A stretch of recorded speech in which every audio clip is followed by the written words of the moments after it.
keto kings and queens. Let's make a power omelet. So I got this keto blend at Walmart, and I'm learning more and more about MCT oil and its benefits. Go ahead and add that to your pan and let it heat up.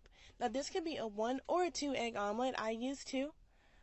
Stir it together and go ahead and grab your cheeses. I use cheddar, Parmigiano Reggiano, smoked Gouda, shredded. Add it to your bowl, and let's add those spices. I use crushed red pepper, paprika, a little bit of salt. Mix it together, add it to your pan. Let that cook for a bit and go ahead and grab your veggies. Add as little or as much as you like. I top mine off with mozzarella. Close it up, cook it for as long as you want, and you're done. Thank you so much for being on this new journey with me, and if you're new too, please let me know in the comments. If you have any meal ideas, please share. You are my motivation, and I want to be your motivation. Thank you so much for watching.